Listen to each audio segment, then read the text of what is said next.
राजनीति में युवाओं का भविष्य है या नहीं? राजनीति में युवाओं को जो है लाया जाए, लेकिन उन्हें जो है रोजगार से वंचित कहीं ना कहीं रहा जाता है। तो क्या कहते हैं, क्या भविष्य राजनीति का वो युवाओं में है?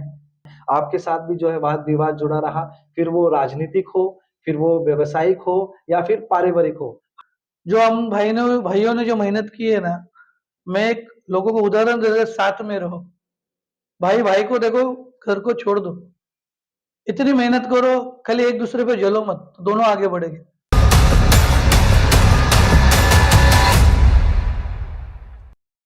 नमस्कार, आप देख रहे हैं बोल इंडिया, और आज समय हो चुका है बात मुद्दों की का।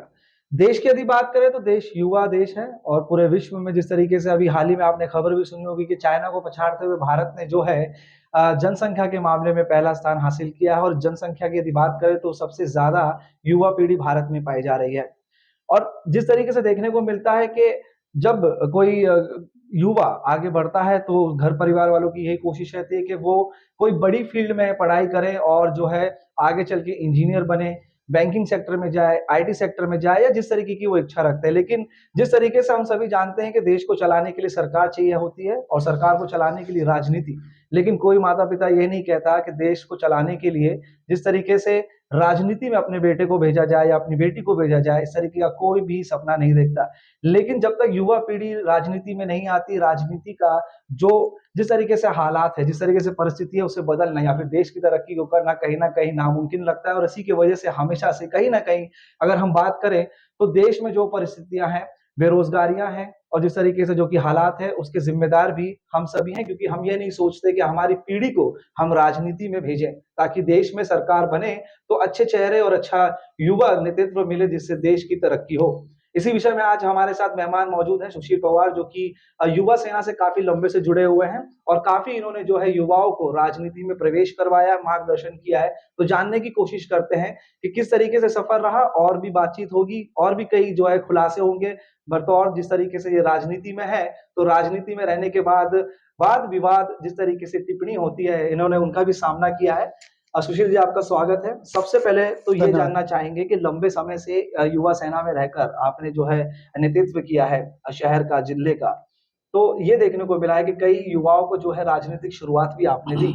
जिस तरीके से मैंने कहा कि हर माता पिता चाहते हैं कि मेरा बेटा इंजीनियर बने, मेरा बेटा जो है डॉक्टर बने, मेरा बेटा जो है जिस फील्ड में जो कि है जिससे उसका करियर बने, लेकिन कोई ये नहीं कहता कि राजनीति में प्रवेश हो, या राजनीति वो करे, या फिर सरकार बनाए, या आमदार बने, या नगर सेवक बने। लेकिन आपने जो सोच रखी कि युवाओं को राजनीति में लेके आना, क्या सोच थी, किस तरीके से ये जो है विचारधाराएं बढ़ी?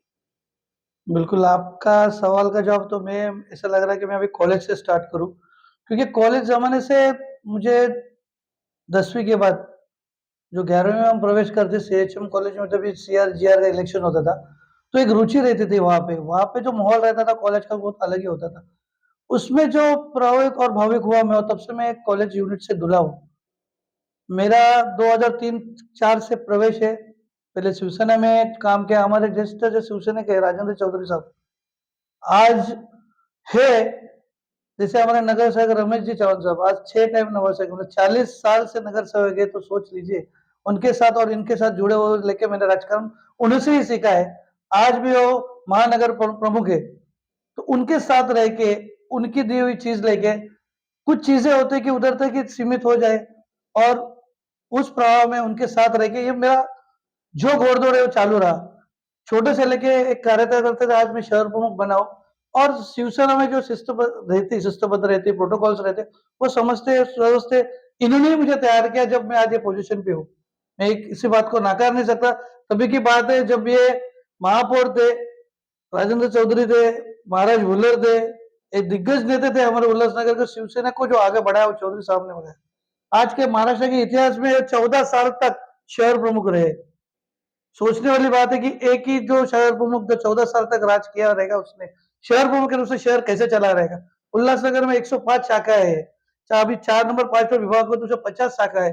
50 शाखा मतलब सोच लीजिए, 50 शाखा प्रमुख। उसके बाद हमारी आती है युवा सेना, ये हमारी फादर बॉडी है। उसके बाद शिवसेना और युवा सेना एक ही संगठक है, हर की यूनिटी अलग है।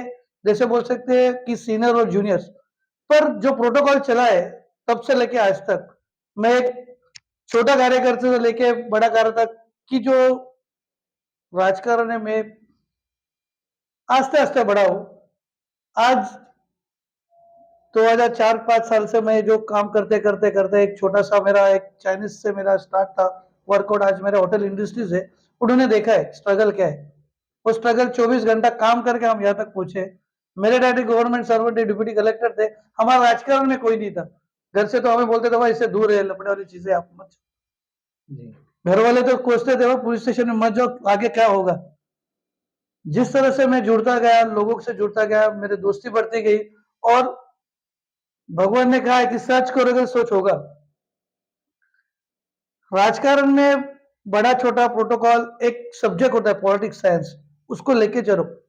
वो चलते चलते मैं इधर तक पहुंचा हूं। और बहुत सारी बातें सीखने जैसी है, क्योंकि बिजनेस में आपको रहना है तो पॉलिटिक्स में जुड़ा रहना ही पड़ेगा, तो आप आगे सक्सेस होगे। आप पूछेंगे कैसे, तो घूम फिर के बात पॉलिटिक्स पे ही आती है।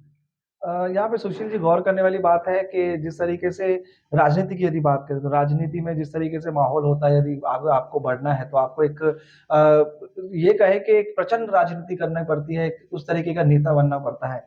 लेकिन युवाओं की यदि बात करें तो युवाओं के पास तो देखिए किसी भी फील्ड में रहे तो वो एक एक्सपीरियंस के हिसाब से आगे बढ़ते हैं।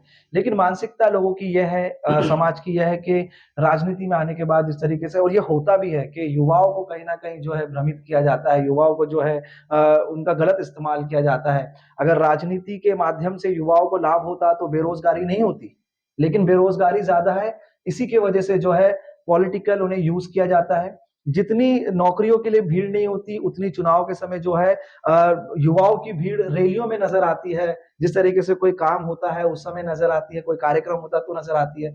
तो इन चीजों को किस तरीके से आप देखते हैं? क्या राजनीति में वाकई में ही लोगों को भटकाया जाता है, युवाओं को, या फिर बेरोजगारी जो है उसका फायदा उठाकर अपनी तरफ लाया जाता है? नहीं, देखिए जैसे आपने बेरोजगार की बात की, तो कोई भी राजकारक जो भी कार्यकर्ता होता है, सभी कार्यकर्ता 100% देते नहीं।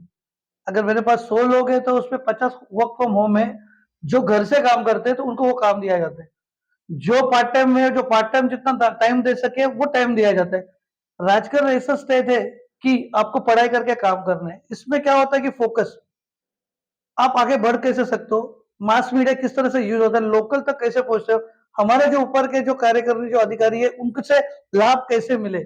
कुछ जो शासकीय अधिकारी बड़े जो होते हैं, जो प्रोग्राम जो होते हैं, वो नीचे तक आए नहीं जाते। जैसे हमारे आज जो खासदार साहब पूरे महाराष्ट्र पर प्रोग्राम्स कर रहे हैं, आज मैं खुद उनका जो नया प्रोग्राम था वोटिंग आईडी और बहुत सारे स्कीम्स मैंने लगाए, तो लोगों तक कैसे पहुंचे जाए, उसके लिए लगती है मदद। आज सबसे ज्यादा वोटिंग बैलेंस जो है युवा पीढ़ी का है। आप देखे जाएगा जो जुने लोग जो जितने भी एज वाले 50 प्लस वाले वो कम होते जा रहे हैं और यंग जनरेशन बढ़ रहा है। तो यंग जनरेशन का काम है कि जो पीड़ित लोग है, जो गरीब लोग है, जिनको सेवा करने का मन से इच्छा हो, इसमें कोई पगार नहीं मिलता या कोई आपत्ति नहीं रहती या घर पे कोई लाता नहीं है, ये मन और अपने ताकत, इसमें इतना ही है कि आपको कोई प्रॉब्लम है, तुम्हारे तरफ से पूरी संगठन आपके पीछे खड़ी रहती है। कहाँ आपका काम रुका हो, घरवार परिवार का काम रुका हो, किसी रुकावट हो, घर पे कुछ प्रॉब्लम हो, बाहर कुछ प्रॉब्लम हो, देखो मुसीबत बोल के नहीं आती। तो राजकारण ऐसी चीज है कि हर वक्त सबको काम आते, भले वो बिजनेसमैन रहे और कॉलेज वाला रहे, शादीशुदा रहे या कुछ भी घर का कोई भी प्रॉब्लम रहे, तो एक उसे खंभर नेतृत्व चाहिए। और आज की युवा पीढ़ी आप देखेगी तो सब सब एनालाइज है।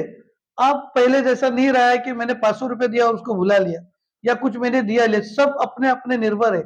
अपना प्रोफाइल, अपना जॉब करके फ्री टाइम जो होता है और वक्त दे रहे लोगों को। कुछ लोग होते हैं जिन्हें फुल टाइम देते हैं, वो उनकी हॉबी होती है। आज सब्जेक्ट है मास मीडिया, वो क्यों है फिर? इट इज नॉट क्वालिफाइड ना, तो उनको सीखने के लिए आज जो न्यूज मीडिया जो चल रही है, आप जो सिखा रहे हैं, हम जो सीख रहे हैं, वो पब्लिक को अपने पास आकर्षित करने के लिए। और जो क्वालिफाइड है, हम जो अब मेरे साथ जो बच्चे जुड़े हैं, कॉलेज यूनिट जुड़ा है, उनको हम ऊपर के शासन जो द्वारा जो चीज मिल रही है वो उन तक पहुंचे। ऐसे इतने स्कीम्स है, मुख्यमंत्री की इतने योजना, इतने तो लोगों तक नहीं पहुंच पा रही है, उसके बीच में बहुत बड़ा डिस्टेंस है। वो डिस्टेंस जो यंग जनरेशन है वो उधर तक पहुंचाती है, उतना कीमती वक्त देती है और समाज को काम करने का उससे प्रभाव जिसको है वही लोग यहाँ पे आकर्षित होते हैं। और सुशील जी यहाँ पे गौर करने वाली बात यह है, जिस तरीके से राजनीति की यदि बात करें तो आप जब राजनीति में होते हो तो आपके ऊपर जो है आरोप भी लगते हैं, आपके ऊपर कहीं न कहीं जो है विपक्ष रहे या फिर कोई अन्य पार्टी रहे या कोई कार्यकर्ता रहे, वो कहीं न कहीं जो है पीछे लगा हुआ रहता है। तो उसी संदर्भ में आपका भी कहीं न कहीं इस इन चीज़ों से जुड़ाव रहा है। आपके साथ भी जो है वाद-विवाद जुड़ा रहा, फिर वो राजनीतिक हो, फिर वो व्यावसायिक हो या फिर पारिवारिक हो। हाल ही में जो है उस चीज़ को भी लेके काफ़ी जो है आपको दबाव में लाया गया। तो ये जानना चाहेंगे कि किन-किन चीज़ों से, परिस्थितियों से आप जो है गुज़रे हैं? और सबसे महत्वपूर्ण बात जो कि सभी जानना चाहते हैं, जो कि पूरे महाराष्ट्र में परिवर्तन हुआ। भाजपा की नीति रही कि अगर नहीं आते हैं तो दंड भेद क्रिया से जो है उसे अपने पास लेके आए। शहर में जब महाराष्ट्र में भी जब सत्ता बदली, शिंदे सरकार जब आई, जिस तरीके से आप युवा सेना में शुरू से हैं, लेकिन जब शिंदे सरकार आई तो आप कुछ समय तक उस शिवसेना में थे, जो कि पहले की शिवसेना थी। और उसके बाद जो है कहीं न कहीं एक ऐसा निर्णय लेना पड़ा आपको कि आपको आना पड़ा शिंदे गढ़ की तरफ। तो क्या दबाव था आपके ऊपर जिस तरीके से, अगर हम ये कहें, सीधी बात है, देखिए बातें छुपाए नहीं छुपती। कई बड़े लोगों को जो है दबाव के तंत्र से जो है लाया गया, ये बात जो है इसे नकार नहीं सकते। तो आपके ऊपर भी ऐसा कोई प्रेशर आया था? क्या आपके ऊपर भी ऐसे कोई दबाव चीज़ आई थी? मैं व्यवसाय जो है आपका कहीं न कहीं एक बिल्कुल, इंडस्ट्री है। बिल्कुल। देखिए, आप एक मुद्दे पे जो आ रहे हैं एकदम बिल्कुल बात है। देखो, शिवसेना से मैं जो जुड़ा हूँ 2001 से जुड़ा 2023 साल है। शिवसेना ये जो नाम है, मैंने कभी कोई पक्ष बदला नहीं 23 साल में। जी, 23 साल मैंने कभी राष्ट्रवादी नहीं किया, कभी कांग्रेस नहीं किया, कभी आरपीआई नहीं किया। मैं एक ही संगठन से ही जुड़ा हुआ हूँ। और ये जो संगठन का ही एक पार्ट है, तो शिवसेना ही निकली बात। मतलब शिवसेना छोड़ के तो शिवसेना अलग हुई है होए, खाली नेतृत्व चेंज हुआ है, कोई पक्ष चेंज नहीं हुआ है। जो आज उठाव किया गया है, उसको उठाव बोलते हैं या दबाव नहीं बोलते। पर जो शिंदे साहब ने जो किया और जो हमारे खासदार साहब से मैं जुड़ा हुआ था, जो उनके व्यूज है, उनके विजन्स जो है, तब से और अब तक मैं शिवसेना देख के चला है। देखिए, हम एक वार्ड नहीं संभाल सकते, बड़ी बात करते हैं जो लोगों की। अब महाराष्ट्र की बात करें, एक वार्ड नहीं संभाल सकता हमारे से। जी। एक वार्ड की जनसंख्या कितने है साहब, बोलिए आप? एक वार्ड की अगर पकड़ी जाए तो 30-50 हज़ार तक पकड़ के चल सकते देखिए, 3 का वार्ड, 4 का वार्ड था, हैं। एक वार्ड की जनसंख्या 15,000 तक होती है। 4 वार्ड की कितनी हो गई? 60,000। 60,000 लोगों को हम संभाल नहीं पाते। हम दिल्ली और बड़ी-बड़ी जो बात करते हैं, उनको बड़े लोगों को इतना ही कहना पड़ता है, पहले अपना एरिया हम पहले देखें। जी, जो कुछ लोग बड़े-बड़े नाम लेते हैं नेताओं का, सब उनके जो रणनीति बहुत बड़ी है। हम एक वार्ड हम लोग नहीं संभाल सकते, तो हम बड़े नेता क्या बन सकते? मेरी सोच है अपना शहर, जैसे शहर प्रमुख मुझे बनाया गया है तो 50 शाखा और 50 लोग और उसके नीचे के कार्यकारिणी पहली जो बनाए उसके बाद वापस बनी। इसमें स्ट्रगल है, इसमें खिसे से काम करना पड़ता है। यहाँ पे आपका ही सब लगता है। जो वरिष्ठ हैं वो आपको आर्थिक सहायता नहीं करते? आर्थिक सहायता आती है ना सब, जो भी के छोटे-मोटे काम टेंडर है जो अभी शुरू हुआ है ये। पहले नहीं ये था। पहले नहीं था। अच्छा, सब हम तो वड़ा पाव पे लेके काम किए हुए। अच्छा। पैसा कुछ मालूम नहीं, पर एक जोश, जो हिंदुत्व, जो भगवा, जो आग में मतलब जो आता है। जैसे ठाकरे साहब का भाषण चल रहा था नहीं, जो जोश आता था, वही जोश अब तक है। हम जो काम कर रहे हैं लोगों के लिए कर रहे हैं। आपको अगर नहीं करना तो आप जॉब पे जाते हैं बस। 9 घंटे ड्यूटी देते उसके बाद घर पे आते। वो आदमी को क्या चाहिए था? सिक्योरिटी, कि वो घर पे लाइट बिल आए, सफाई वाला आए, कुछ प्रॉब्लम है तो मैं किसको फ़ोन करूँ? ये एक साधारण कार्यकर्ता उधर कैसे पहुँचे? हमारा काम है, मुझे लोगों की मदद करनी है, वो कोऑर्डिनेटर मैं हूँ। वो एक तो साधारण कार्यकर्ता मैं हूँ। तो अगर ये जो बातचीत होती है कि कहीं न कहीं दबाव मिलाकर किसी न किसी चीज़ से जो है आपको दबाव मिला के लाया गया, तो आप इसे नकारते हैं? बिल्कुल नकार दो कि जो उनकी सोच थी। देखिए, आप जो खुलासा करना चाहते हैं, मैं ये बनना चाहता हूँ कि सीधी बात है, कुछ चीज़ें जो होती है पाँचवीं उँगली बराबर है, उसमें से जो कुछ अपने ही जो लोग होते हैं, जो आदमी बढ़ते हैं, उसको खींचना चाहते हैं। मेरे तो घर तक तो पहुँचे, उसमें मैंने हार नहीं मानी, मैंने कभी क्लैशेस किया, मान लिया, ठीक है। पर मैं दूसरों के घर तक गया नहीं हूँ। ऐसे बहुत सारे क्लैशेस हैं। महानगर पालिका में ऐसे बहुत सब, किसी का क्यों जाना है? तो ये जो है ये आपको जो है मेहनत कहीं न कहीं आपको 24 घंटा जो काम करता है, उसको पता चलता है कि पैसा क्या है।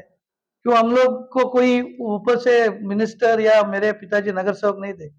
एक क्लास 1 छोटे ऑफिसर थे और 50 रुपए मिलता था कॉलेज के लिए। वो ज़माने से हम लोग ने काम करते तक यहाँ से पहुँचे। सुशील जी, फिर इतना काम करने के बाद भी आपको परेशानियाँ होती है, इतने बड़े ओहदे पे आज आप हैं, आपके नीचे सैकड़ों युवाओं की जो है पूरी की पूरी टीम है। लेकिन कई समय ऐसा भी आया जब इस राजनीति के इतने बड़े ओहदे में होने के बाद भी आपका घर तक नहीं बचा। जब कार्रवाई हुई थी, तो आपका घर तक जो है उसमें कार्रवाई के दौरान जो है रुंध दिया गया था। उस समय ना कोई बड़ी ताकत आई थी सँभालने के लिए, ना कोई आया था। फिर उस परिस्थिति को किस तरीके से आपने सँभाला? एक ही बात है, जो दिल से बोले जाते हैं, अच्छा करो अच्छा होगा, यहाँ पे ही है। आज के नहीं तो यम जो बोलते ऊपर नहीं, यहाँ पे ही सब है। और जो स्मशान बोलते ज्यादा दूर नहीं, वहां पे ही जाना है। तो आप अच्छा करोगे, अच्छा लोग अपने आप आते, आपको जाने की जरूरत नहीं, पर आपके मन में सच्चाई चाहिए। अभी नई पीढ़ी को क्या चाहिए? फास्ट, फास्ट अर्निंग चाहिए। वेट एंड वॉच जल्दी नहीं होता। हम लोग 24 घंटा काम करते, आज भी 24 घंटा काम करते, आज भी 4 घंटा सोते। तो कुछ लोग हमारे पीछे लगे पड़े कि नहीं देखा जाता। तो वो अपने ही लोग हैं या फिर बाहर की जरूरत ही नहीं है। अच्छा। साहब जी, ये एक कहावत है कि हमारे इसमें कि एक डब्बे में अगर खेकड़े को डाला जाए ना, कोई ऊपर ही नहीं जाएगा। अच्छा। वैसा होता है। और जिस पर तरीके उसमें से भी आप उसके ऊपर आते हो तो आप जीतते हो। जी। जो संघर्ष किया है, नहीं तो मैं भी किधर आज रिक्शा चलाता रहता था। आज मैं उससे बाहर निकल के, आज जो मेरे छोटा भाई, मेरा भाई, हम जो मेहनत कर रहे हैं, हम लोग जो बैटिंग कर रहे हैं, वो एक्स्ट्रा ऑर्डिनरी लोगों के साथ कर रहे हैं। बस यहाँ पे ऐसा है कि तुम मार्केट में तुमको गाला भी नहीं मिलेगा रेंट पे, जी, ये आप जाओगे तो। जी। आज की कॉस्टिंग ऐसी है, इसके दरम्यान जो मेहनत करके यहाँ तक कमाई तो आए, ये बहुत बड़ा दर्जा है।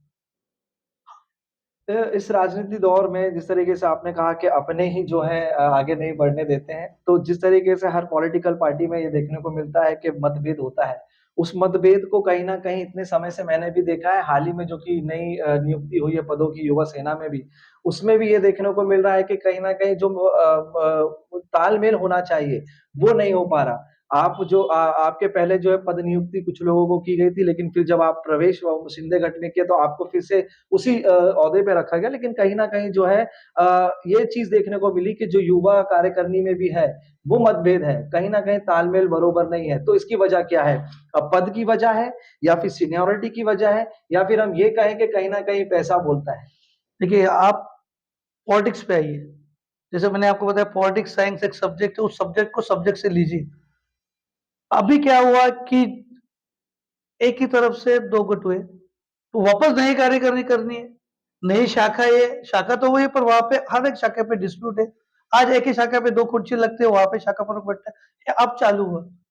पहले तो लोग जुड़े, लोग जुड़ने के लिए तो हमें तो बहुत स्ट्रगल करना पड़ा।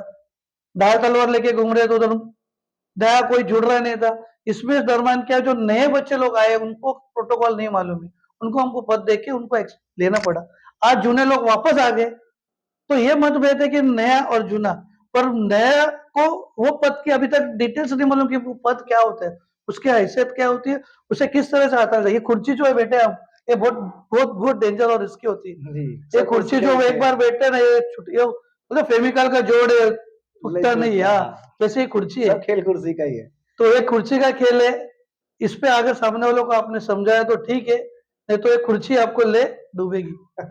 ऐसा ही बात का राजनीति में किस वक्त किसकी कुर्सी कब चली जाए कोई नहीं कह सकता। अच्छा, आखिरी और महत्वपूर्ण सवाल ये रहेगा, राजनीति में युवाओं का भविष्य है या नहीं? जिस तरीके से माहौल चल रहा है देश भर में और जिस तरीके से नीति रही है, राजनीति में युवाओं को जो है लाया जाए, लेकिन उन्हें जो है रोजगार से वंचित कहीं ना कहीं रहा जाता है। जिस तरीके से आपने कहा राजनीति में पगार नहीं होती, लेकिन अगर राजनीति करते हुए लोगों को पगार दी जाए, जिस तरीके से नौकरी की चीज बात की जाए, तो क्या भविष्य नजर आता है? क्या आगे चल के कोई माता पिता ये कहेगा कि मेरा बेटा जो है एक पार्टी का कार्यकर्ता बने या नगर सेवक बने, या फिर पहली बार कोई ऐसा पिता या फिर कोई माँ ये कहे कि आमदार बने?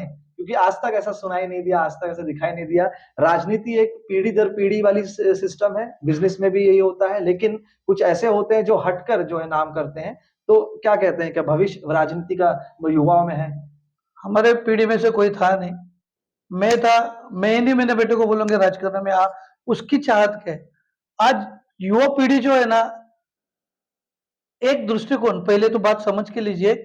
नगर सेवक 100 लोग है तो एक ही बनेगा, जी। आमदार भी एक ही बनेगा, खासदार भी एक। खासदार अगर 50 लाख को संभालता है तो आमदार 20 लाख को संभालता है, नगर सेवक 60,000 लोग को संभालता है। एक नगर सेवक 15,000 को संभालता है, 4 नगर सेवक 60,000 को संभालते हैं। तो एक नगर सेवक 15,000 में से एक ही चुना जाएगा कि नहीं? बरोबर। सब तो नगर सेवक नहीं बन सकते। बरोबर। सबको नगर सेवक बनना है तो वापस जंग छिड़ेगी। बरोबर। जो नेतृत्व करता वो अगर खंभीर रहे और अच्छा रहे तो सब युवा पीढ़ी को सब जगह से अच्छा कॉल आएगा। एमआईडीसी की नौकरी नहीं, वहां तक वो नगर तक पहुंचना चाहिए। जो लेटेस्ट आ रहे हैं वहां तक घर तक पहुंचना चाहिए। लड़के भी पढ़े होने चाहिए, लिखे हुए चाहिए, वो क्वालिफिकेशन उद्योग में चाहिए, तो उधर लगा सके। जिधर लेबर है उधर लेबर लगेगा। जिधर क्लास वर्क है क्लास वर्क लगे। आज के दिन तो जॉब फेयर बहुत ही ज्यादा है। नगर पालिका की अभी दिसंबर में भर्ती है, उल्लासनगर महानगर में भी एक महाभर्ती अभी शुरू होने वाले। तो यहाँ के लोग वहां तक कैसे पहुंचे, हमारा काम है।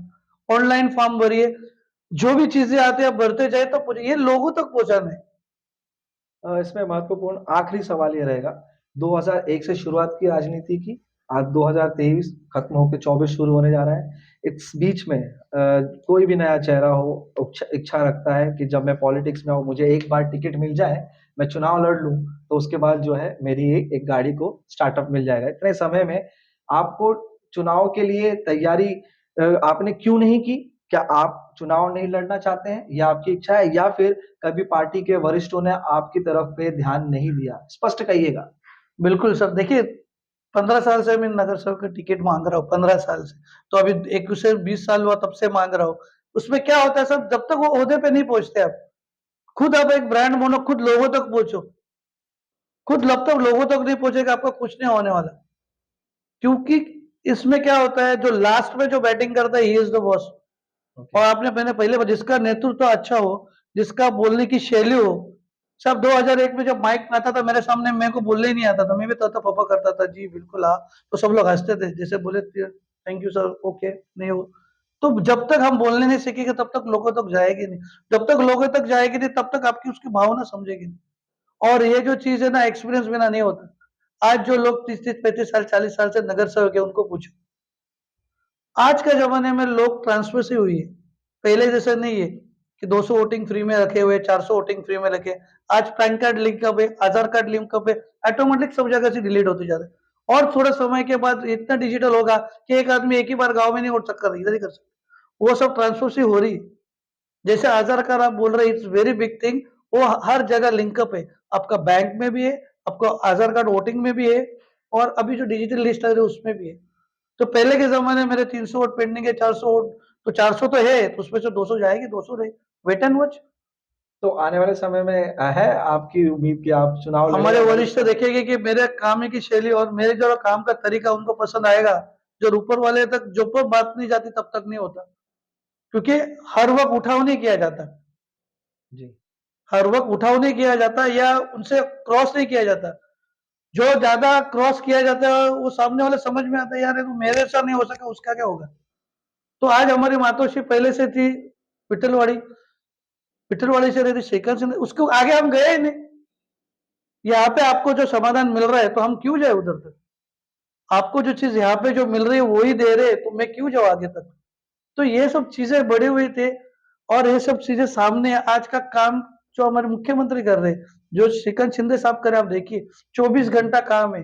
जैसे हम बैठे, पब्लिक एक क्या, जी बिल्कुल 4-4 पीए ऑन फोन बोलते हैं, ठीक है। कोई भी अधिकारी फोन पे ऑन फोन कॉल होता है, हाँ या ना। रात को 2 बजे तक वर्षा बंगला चालू रहता है, खुद देखा हो। वो जो जोश है वो हमारे में जोश है काम करने का, यार कोई आए हमारे पास। तो लोगों का मैंने एक काम किया, मुझे 4 काम है। आज युवा सेना का पूरे महाराष्ट्र में ऑफिस है, हमारा सबसे पहला ऑफिस है। शहर शाखा उल्लासनगर युवा सेना की, पूरे ठाणे डिस्ट्रिक्ट में ऐसी मेरी शाखा है। तो लोग जुड़ रहे, खुद आ रहे। राजनीति में तो चलिए आपको जो है अब तक जो है एक स्टार्टअप नहीं मिला, यानी कि लंबे समय से आप है लेकिन टिकट नहीं मिली, चुनाव लड़ने का मौका नहीं मिला। जिस तरीके से होटल इंडस्ट्री है, अगर ग्रीन लीव की बात करें तो किस तरीके से शुरुआत हुई और किस तरीके से आगे इसको जो है डेवलप करने की कोशिश की जा रही है? अभी तक मेरे हिसाब से 3 शाखाएं जो है इसकी जो है बन चुकी है विभिन्न शहरों में। कि ये तो एकदम बात एकदम दिल की बात है। जो हम भाइयों ने जो मेहनत की है ना, मैं एक लोगों को उदाहरण दे रहा, साथ में रहो। भाई भाई को देखो, घर को छोड़ दो, इतनी मेहनत करो, खाली एक दूसरे पे जलो मत, तो दोनों आगे बढ़ेंगे। तुम भाई साथ में रहेंगे तो आज हम लोग को उदाहरण दे, तो हम लोग साथ में कुछ भी रहे तो ये सब खड़ा हुआ, एक का काम नहीं है। वो भी 24 घंटा काम करता है, मैं भी 24 घंटा काम करता हूँ। आज के तीनों आउटलेट में आज 300 लोग काम कर रहे हैं हमारे पास। हम खुद फील्ड वर्क पे काम करते, हम खुद प्लेट उठाते, हम खुद बिलिंग करते, हम खुद किचन में रहते, हम खुद, आप देखते हो तो हम सभी काम करते। ऐसा काम कोई छोड़ता नहीं। क्या एक इंजॉयमेंट और पब्लिक को सेटिस्फाई जब तक मिलते हैं तब तक ब्रांड होता नहीं। आज जो भी है, लोगों की चाहत है हमारे पास आ रहे, होटल बहुत सारे, आने का जरिया वजह तो फील्ड वर्क है, जब तक लोगों से जुड़ेंगे नहीं तब तक आपको रिजल्ट मिलेगा नहीं। हम लोग कुछ लेके नहीं आए थे, यहाँ से हुए, यहाँ से बनते-बनते यहाँ तक बने, तो ब्रांड की वजह से ऊपर तक नाम गया है। ग्रीनलीफ हमारा ब्रांड बन चुका है, एक 4 साल में। ये 5 साल में हमारे 3 आउटलेट हो चुके हैं, अभी थाना में भी काम चालू है। तो उसकी ओपनिंग कब तक बहुत जल्दी 6-7 महीने में हो जाएगी। हम लोगों को जुड़ के काम करते हैं, वहाँ के लोकल लोगों को लेके काम करते हैं। यानी कि एक और एक जरिया है कहीं ना कहीं रोजगार को उत्पन्न करने बिल्कुल, का। जिधर हम चाहते हैं कि हमारा आदमी कोई काम कर सके, तो हम वहाँ पे क्यों नहीं लगाए। हमसे बातचीत करने के लिए बहुत बहुत धन्यवाद सुशील जी। तो ये थे सुशील पवार जी, युवा सेना का नेतृत्व करते आ रहे हैं 2001 से लेकर अब 2023 तक। जिस तरीके से कहा जाता है कि कोशिश करने वाले की कभी हार नहीं होती, एक चाइनीज कॉर्नर से ग्रीन लीफ तक का एक ब्रांड बनाना छोटी बात नहीं होती है। एक छोटे कार्यकर्ता के रूप से शुरू करके एक युवा नेता के रूप में उभरना कोई छोटी बात नहीं होती। अब देखना यह है कि आने वाले समय में राजनीति में युवाओं का भविष्य क्या होता है, बेरोजगारी का मुद्दा कहाँ जाता है, और ऐसे जो चेहरे हैं जो कि कोशिश कर रहे हैं कि भले राजनीति नहीं लेकिन एक अलग सेक्टर से लोगों को रोजगार दिया जाए, तो आने वाले समय में परिवर्तन किस प्रकार से होता है। कुणाल कपूर, बोल इंडिया।